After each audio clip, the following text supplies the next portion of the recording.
Babies, a symbol of hope, beacons of innocence reminiscent of new beginnings, limitless potential, serving a reminder of the ultimate fresh start. But this child isn't the sign of beginnings. No, this child is the marker of endings, a man who kills people for pleasure. I'd take this book and beat you to death with it, and I wouldn't feel a thing. So what turns an innocent child into a serial killer? A person addicted to inflicting pain. Ted Bundy, Jeffrey Dahmer, Harold Shipman all started as the same innocent children as you and I, yet the destination seems so unfathomably different. Perhaps the most common question in criminology is, are serial killers born or made? Could an event be so drastic as to transform someone into a monster? Or were they simply destined to become one? To answer these questions, I compiled data from almost 6,000 all-time documented serial killers, as well as the leading experts in criminology and neuroscience, to give you the definitive 10 ingredients for the perfect recipe in creating a serial killer. I'm gonna tell you something that I've never told anyone before. Okay. I'm a serial killer. To organize our ingredients, I listed them in chronological order. And truthfully, the road to killerhood doesn't begin at birth. Our first ingredient starts at the moment of conception. The most predictable attribute on the list accounts for 9 out of 10 killers, although you may be surprised by just how much these killers differ. Motive, method, and victim all vary drastically, with men more likely to strangle strangers for enjoyment, and women more likely to poison family for money. We stay with genetics for our second ingredient, the warrior gene. A specific set of genes. They discovered that you have the MAOA and the CDH13 genes. Also known as serial killer genes.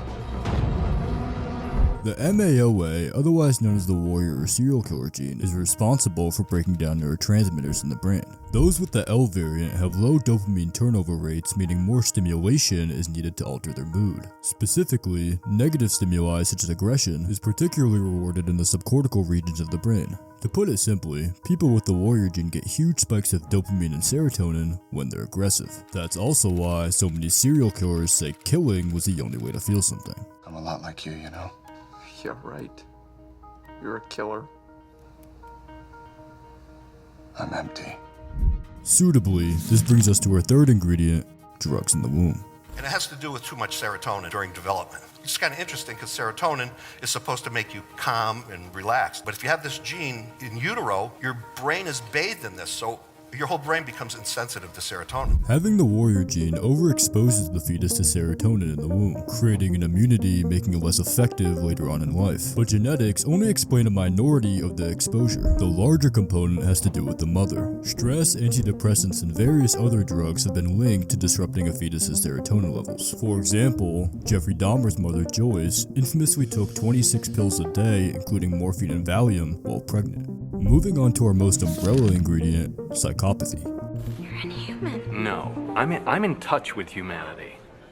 Psychopathy is a complex personality disorder that can manifest itself in different ways, particularly pathological lying and lack of emotion, sometimes even at the same time. Since psychopaths have a harder time feeling emotion, they oftentimes fake it to fit in. People fake a lot of human interactions, but I feel like I fake them all, and I fake them very well. The wolf in sheep's clothing, a staple of psychopathic killers. After all, who would expect a rape prevention counselor to become the most infamous rapist of all time? I'm not afraid of him. He just doesn't look like the type to kill somebody. Dennis Rader was a church president. John Wayne Gacy was a lovable clown. Harold Shipman was a respected doctor. The best killers are charismatic and polite, blending in and hidden in plain sight. But a persona isn't the only thing a psychopath can manipulate. Ed Kemper, now dubbed the co-ed killer, took 10 lives including his mother and grandparents in the early 70s. Prior to his arrest, an evaluation conducted by 2 psychologists deemed him to be safe and harmless. All the while, parked outside the building was the severed head of his 6th victim. The most popular psychopathy test is the Hare checklist out of 40. The average person scores a 5 out of 40. Amongst inmates, it's a 22.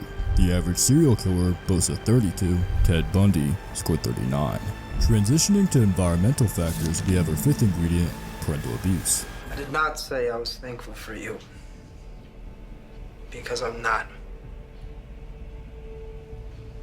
I am so thankful for you, Arthur. Shut up, cunt. 73% of serial killers were victims of childhood abuse, a contributor to long-term psychological damage such as emotional suppression, lack of empathy, and a feeling of powerlessness. Gacy's alcoholic father beat him regularly and even shot his dog. When killing, he told his victims to be brave, seemingly to reclaim that lost power. The anecdotes for this are endless. Eileen Wuornos' father and grandfather were both child molesters. This fueled a hatred of men that led her to kill 7 of them. Jeffrey Dahmer's mother abandoned him but took his younger brother instead. A few weeks later, that loneliness led to his first kill. Ed Gein's mother convinced him all women were vessels of sin. He would go on to make literal female vessels using their skulls as bowls.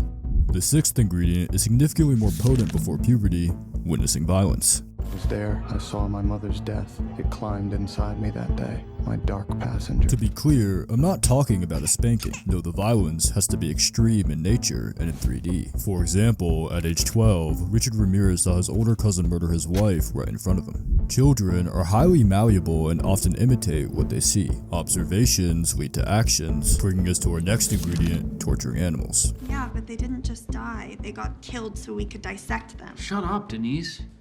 We want to do this.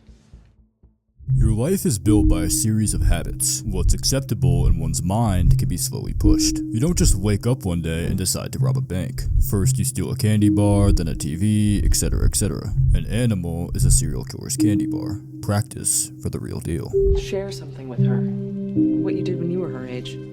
Killed the neighbor's dog. Well, don't tell her that. It's uncanny how many famous serial killers tortured animals in their youth. Bundy, Kemper, Dahmer, DeSalvo, Berkowitz, Curtin, Rader, Gacy. The list goes on and on, which leads us to Ed's older brother, Pyromania. Holy crap!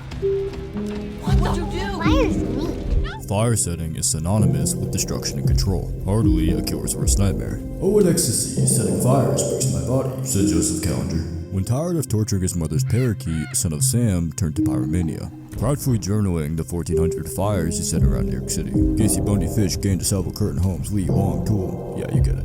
Moving on to our 9th ingredient: brain damage. You gotta fix this! You gotta fix this! Alright? Dr. In here, alright? When the amygdala, frontal lobe, or limbic brain show damage, it might account for uncontrollable aggression. Therefore, it's no surprise 50% of prisoners have a TBI. The Texas Tower sniper, Charles Whitman, was a former Marine who killed 16 people. After being shot by police, an autopsy revealed he had a tumor above his amygdala, the part of the brain that processes fear, empathy, and aggression. Bundy, Gacy, and Ramirez also experienced a dysfunctional amygdala, and psychopaths have an 18% smaller amygdala on average. The limbic brain is responsible for regulating emotions as a whole, and serial killers have 10% less gray matter around it. Reptiles are also known for having an underdeveloped limbic system. No wonder killers are described as cold-blooded. At last, we reach our 10th and final ingredient: substance abuse. Where you going? Come on, you coming? Where? Back to my place. We're gonna party. Hardy, hardy. In that search to feel something, many killers turn to drugs. Understandably, the commonalities are immense. The alcoholic serial killer is almost a cliche. Dahmer was an alcoholic at 14. Gacy used it to lure his victims. Bundy as a part of his ritual. The natural escalation for addicts is to move on to harder drugs. For serial killers, murder is their drug of choice.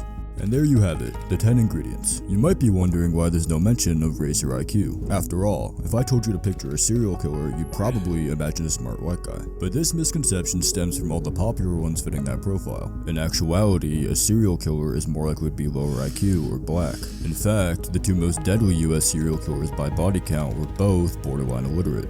So back to our original question, are serial killers born or made? Genetics don't create serial killers, but certainly predispose them to the opportunity of becoming one. The fascination of serial killers is almost an American pastime, mainly due to our lack of understanding them. We are your sons, we are your husbands, we are everywhere, said Ted Bundy.